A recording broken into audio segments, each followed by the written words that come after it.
ভারত পাকিস্তান যুদ্ধের নেতিবাচক প্রভাব ভারতে না পড়লেও ধস নেমেছে দেশীয় শেয়ার বাজারে।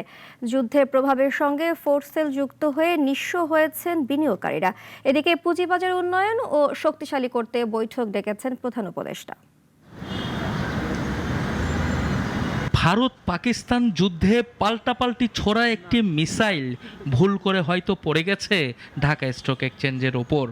বিশ্বের যেখানেই নেতিবাচক যা ঘটুক, তার প্রতিক্রিয়া সবার আগে যে দেখাতে হয় দেশের শেয়ার বাজারকেই। পার্শ্ববর্তী দুই দেশে শুরু হওয়া যুদ্ধের ইস্যুতে ডিএসসি সূচক যেখানে 3% পতন হয়েছে, সেখানে বোম্বে স্টক এক্সচেঞ্জের সেন্সেক্স বেড়েছে 100 পয়েন্টের ওপরে। পাকিস্তানের করাচি 100 ইন্ডেক্স কমেছে 2% কম। একেতে যুদ্ধের নেতিবাচক প্রভাব, তার উপর ফোর্স সেলে চাপ, দুই মিলিয়ে ডিএসসি যেন পুরোই কুপোকাত।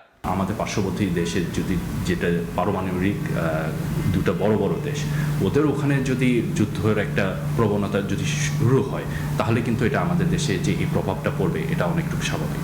এমনিও আমাদের মার্কেটের ফান্ডামেন্টালি খুবই উইক, মার্কেট ডাইনামিক্স এত স্ট্রং না, বিনিয়োগকারীর আস্থা খুবই কম।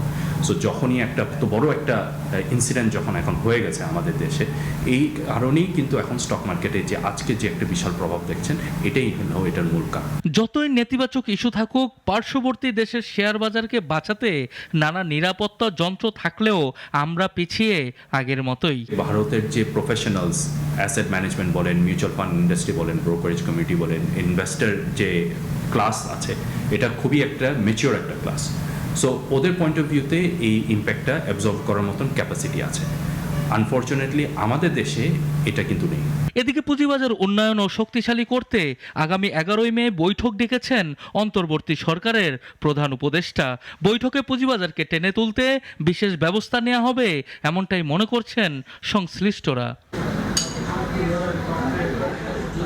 সানিয়া আহমেদ, নাগরিক, ঢাকা।